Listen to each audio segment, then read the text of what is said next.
Hi, thanks for checking out one of our videos again. If this is first time you've seen one of our videos or seen our channel, we appreciate you finding out about us, and I'd appreciate if you'd like to subscribe to the channel. We've got over 450 videos on YouTube of all sorts of things. If you do a search on YouTube of a particular model or brand, there's bound to be multiple videos of the same exact model, just different aspects of it. So, but down in the description area of the video, if you hit the little drop down arrow, black arrow thing, there's a little links to our websites and email address and everything. But there's our contact information if you need to ever get a hold of us for anything. But we work on all brands of these fence chargers. We're going to go through this one and hopefully we can get it going depending on what's wrong with it. Most times we can fix these pretty quick. Just depends on what's wrong. Alright, well this is an older model. This is a Zareba 100 mile, but it was back when International, the brand was still around in name only.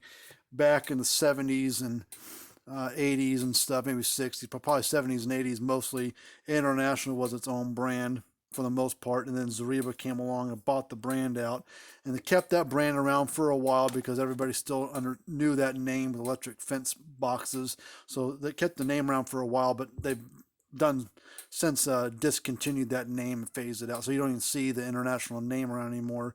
But this particular unit was built in 2006, so it's 14 years old, but they still make versions of this. There's a Zareba 100 mile, American Farm Works 120 mile, Blitzer and Red Snapper 100 mile. There might even be a 5-shock 100 mile unit. But we're going to take this apart and see what we can figure out. So I haven't done anything to it. I haven't opened it up. I don't know what's wrong with it. But we're going to take, there's a bunch of, it's like, that's one thing I hate about these recessed holes. You can see there's all this like mud dauber crap or something got in here and made its home. Ants, bugs, wasps, mud daubers, whatever. So that's one downside of these recessed holes. God dang.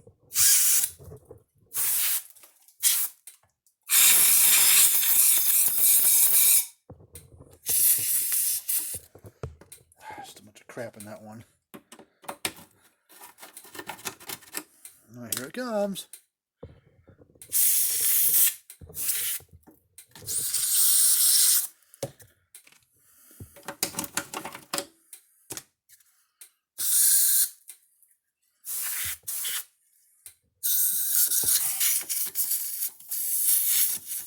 Come on, jeez.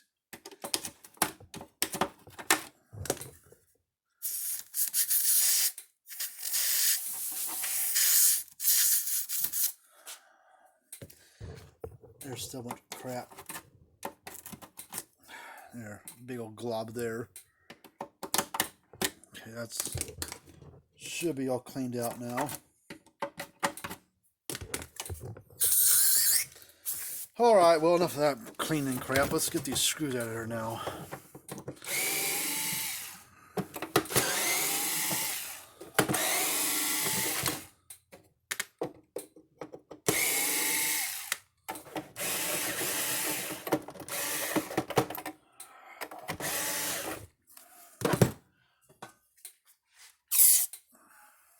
Crap down inside there. Down the head of the screw.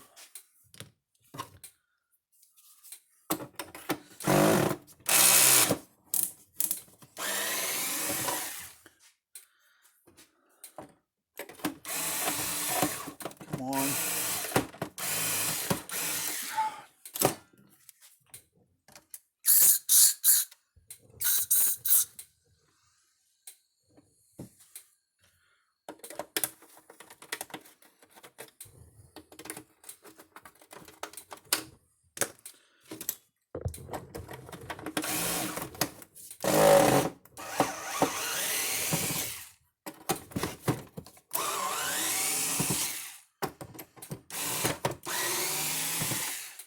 Whew. All right, so this right side comes off before the left if you got your power cord here at the bottom.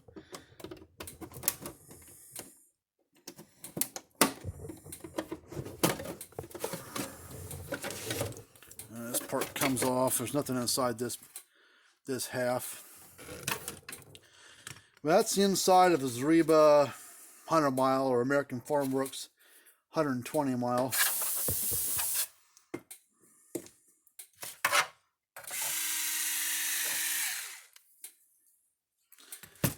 Well, I want to see what's wrong with it. Well, one part. The winding right here is all burnt up on the transformer. So it needs a new transformer, but before I just swap in a new transformer, we're going to check the primary side of the transformer, which is the input side. There's two little black wires are. We're going to put the ohms, which is that symbol right there, it's like a horseshoe. And test across here should be 0 to 1 ohm.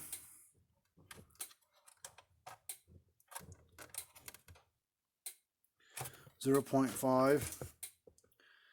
Okay, so it should click as long as these two boards are fine.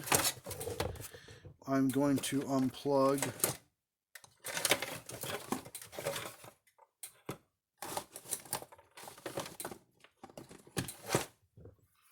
these wires from it.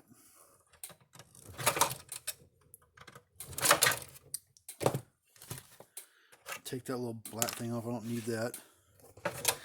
Alright, now I'm going to inspect the back side of the board. Sometimes it will look good on the top side, but then it'll be bad on the back side. Alright, then we're going to plug this first board.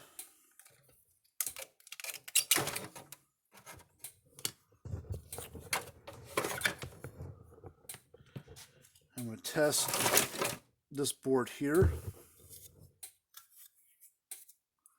It's got two white resistors and a black one, and hiding in between the black and white resistors are the little thermal fuse things.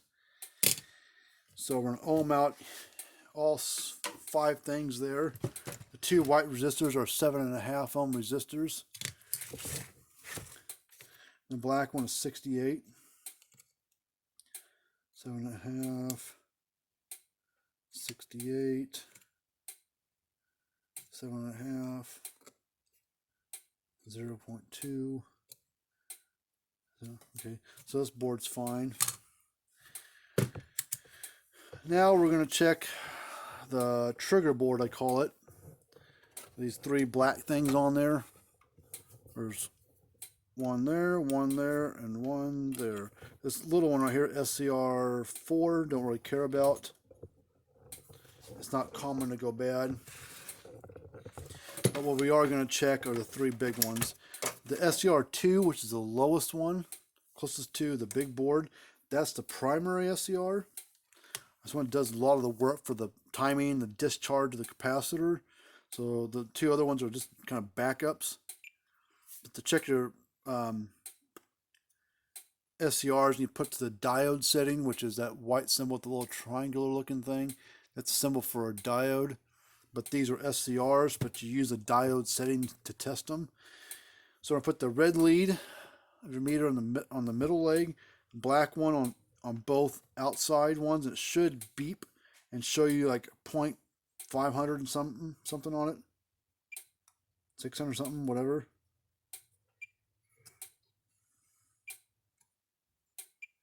Okay, those 2 are good. The one that usually goes bad first is this lower one.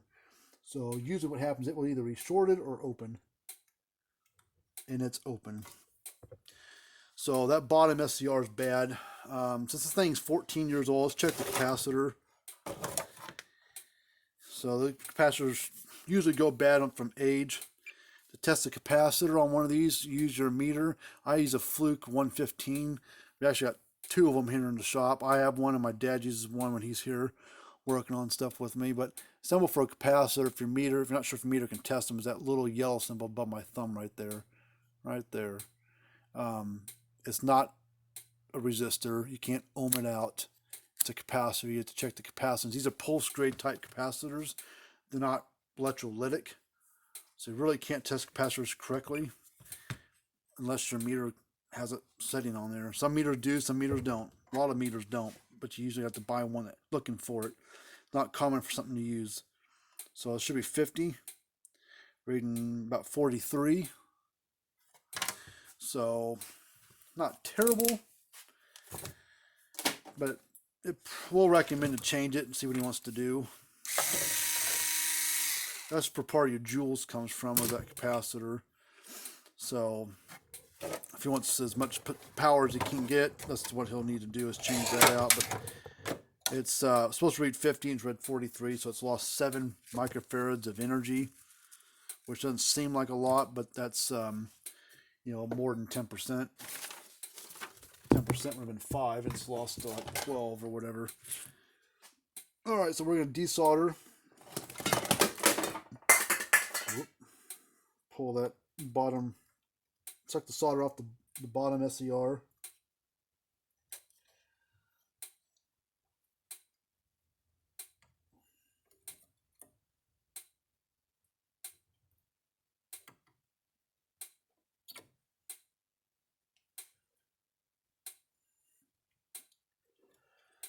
All right, we'll grab needle nose, pull it out. Now grab a new SCR. Come on.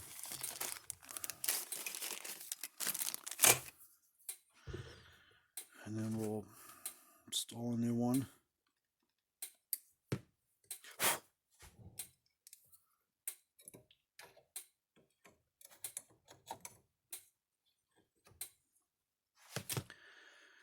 Solder.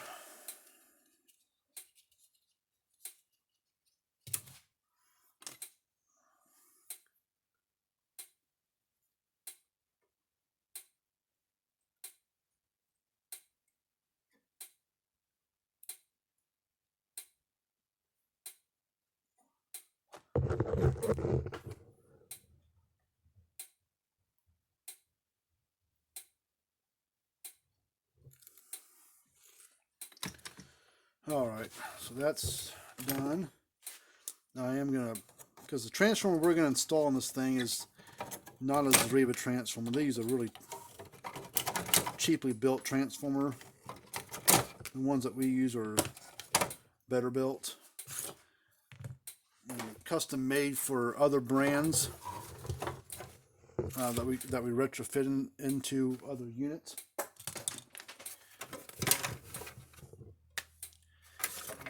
So this one doesn't have, some of them had, the later versions had wing nuts, and pull the washers off and there would be a nut holding it to the case, but this doesn't have that.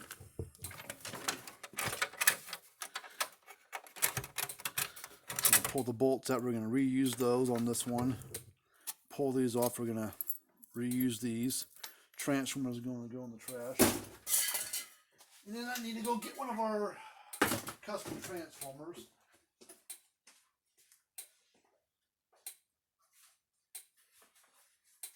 And then I need some metal plates to stick in there.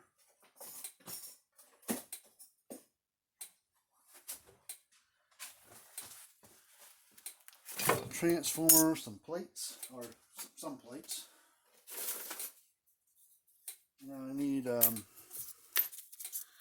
some of these metal lamination plates to go inside the new transformer. Takes a pretty good stack of them to fill it up. Probably need 10 times what I've got sitting there.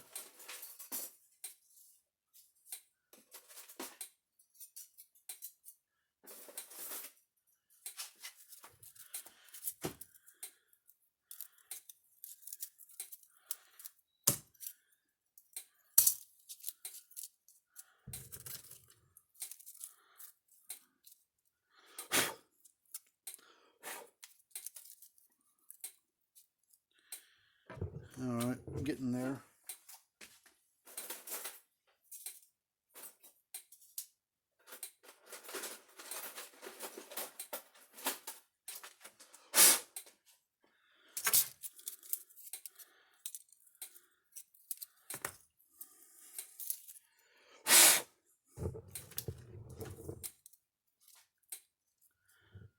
That should be pretty close.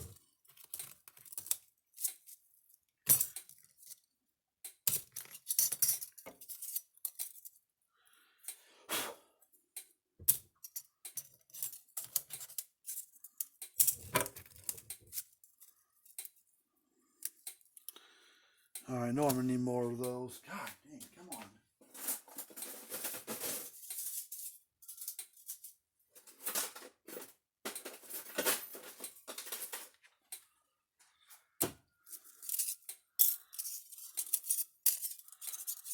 These lamination plates are what allow the transformer to put energy from the primary side to the secondary side, and it needs a certain amount installed into it. And that's kind of know by looking if I've got enough. That's gonna be close. I think I need a few more. So let me open up this, get this transformer compact. So that's the new transformer for it that we're going to use. We don't, like I said, we don't stock. We might have a couple spare used ones laying around of the Zareba transformer, but new ones we don't stock anymore. They're just a cheap crap design, the way that they're built, and I don't want to use a crappy transformer in a new repair. It'll last a little while, but not as long as not last near as long as it should, because of how they design them. Overall, the unit's a pretty good unit circuit board wise, but the transformers are really bad, and we replace some stupid things all the time. I've probably gone through just this last week and this week, probably gone through 10 or 12 transformers so far. They're just a really bad design. If they made a better transformer and if they actually cared, I wouldn't badmouth them, but they don't. They've been making the same transformer for 20 years, and why change now? And they can just keep on selling you selling more parts, or selling a new unit. So now we're gonna stack these plates up inside here. I might need more of these. I don't know yet. We'll find out here in a second. I get these in here all the way.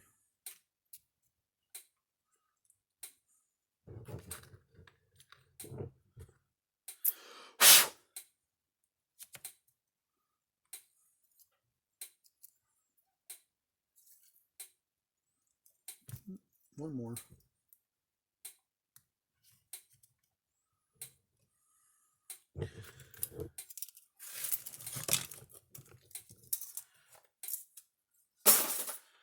All right. Now we're going to take this Gorilla Tape looking stuff, which it's actually called T-Rex. You can get it same area at Walmart or hardware stores. You get the Gorilla Tape. I like it. I've had Gorilla Tape. It works just fine too. This stuff is exactly the same material. It feels the same, acts the same. It's pliable. It's $1 cheaper at Walmart or wherever you buy your stuff at. So, like, you know, save $1 and get the same kind of material. Why not? So now we're going to center that tape across there, and then we're going to work our way around with it. Oh, damn it! I meant to do the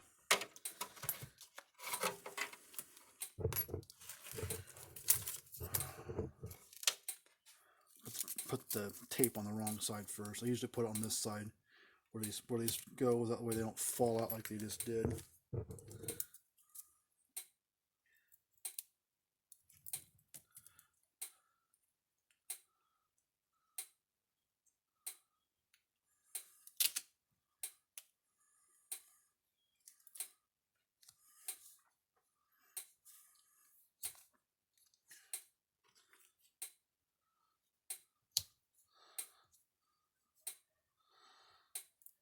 All right.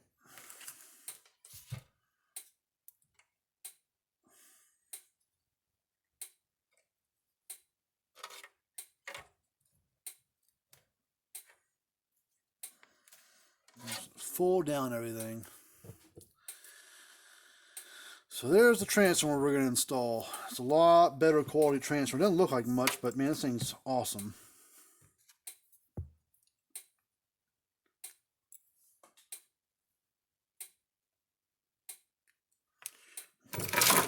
cut off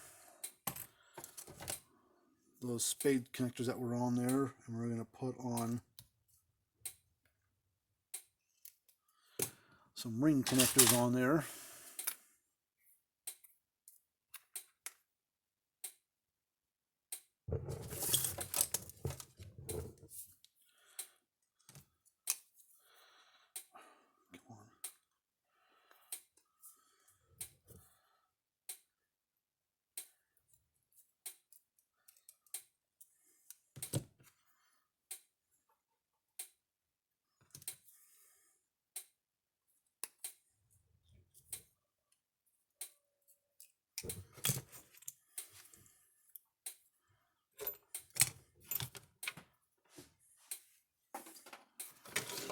Alright, so now we're going to take this transformer and set it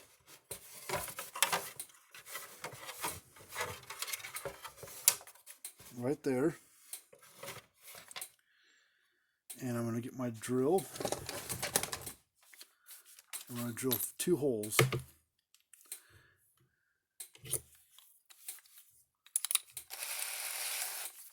Or 4 holes.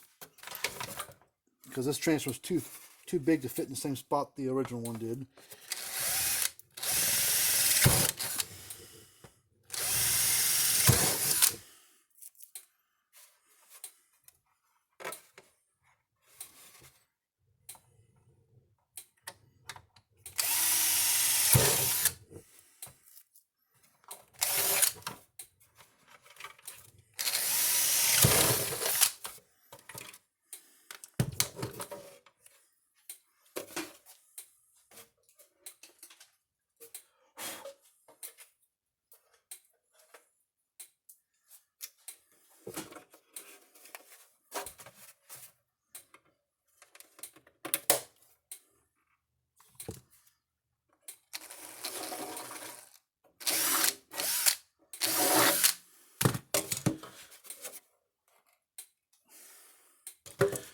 Alright, now I need a couple big cable ties.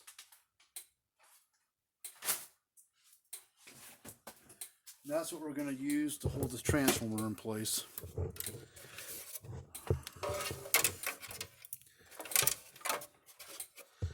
And people always like, well, what about water? What about bugs?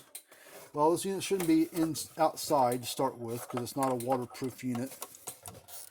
Because it's got these little vents right here and right here on front and the back of the case. And that's to let the heat out of the thing to start with.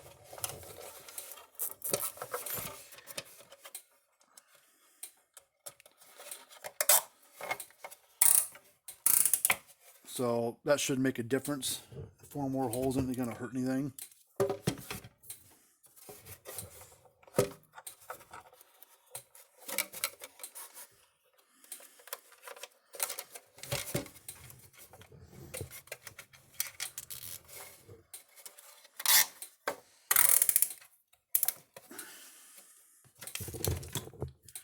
Snip off the excess.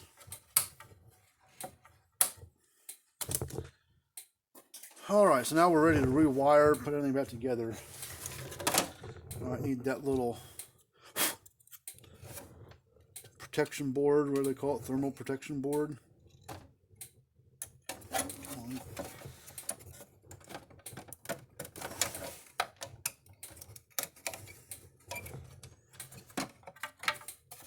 And plug these wires into this board.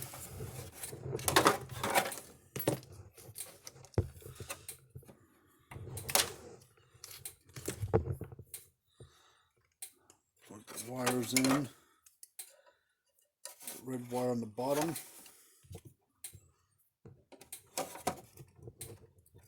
Got this black wire on top on the remaining tab.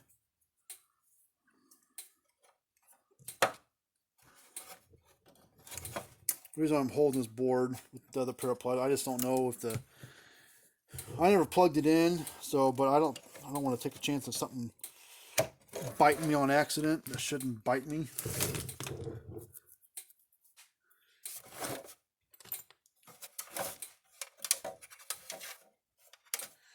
Alright, so now we're going to take these bolts and we're going to, I need those little brass, square brass things. Where the hell I put them at?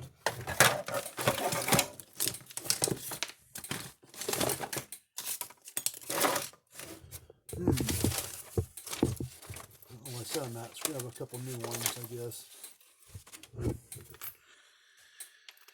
We're going to use these these brass things, kind of like lock washers.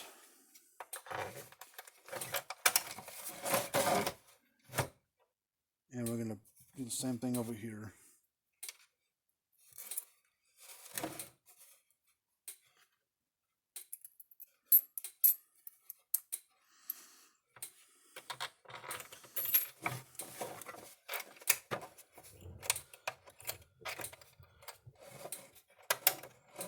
Alright, get these pulled through all the way. Take that black thing, put it back on. What are those things right there? Alright, and we'll put the wing nuts back on. This one didn't have those nuts on there, so it's a little bit different. But you need that black thing that is put on the one side here. You need that for this style. Get the other, oh shit, hold on. Supposed to be a washer on here.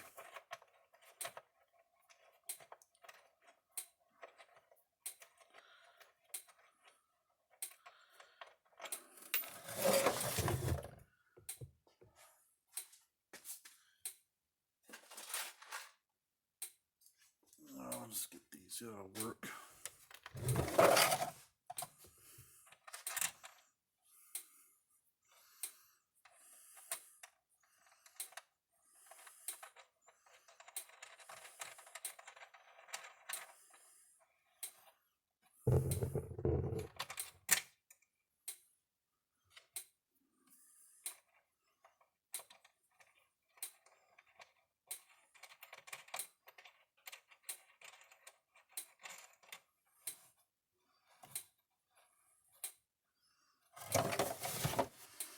Alright,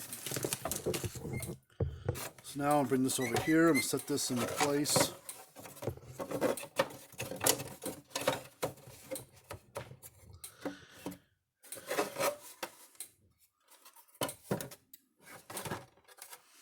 I'll plug it in. Should hopefully go to clicking. So here we go. 1, 2, 3. There it goes every time.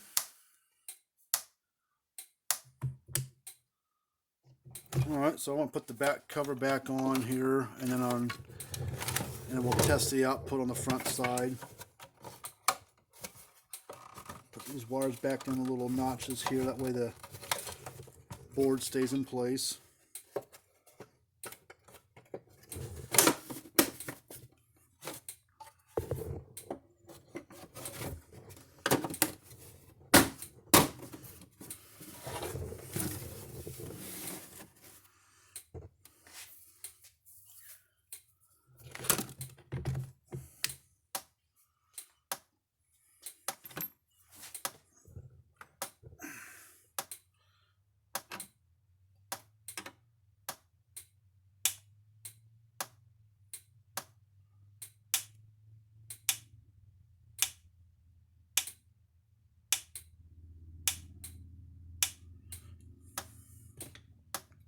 Nice stout shock, and we'll test the output voltage wise. About 8,000 volts.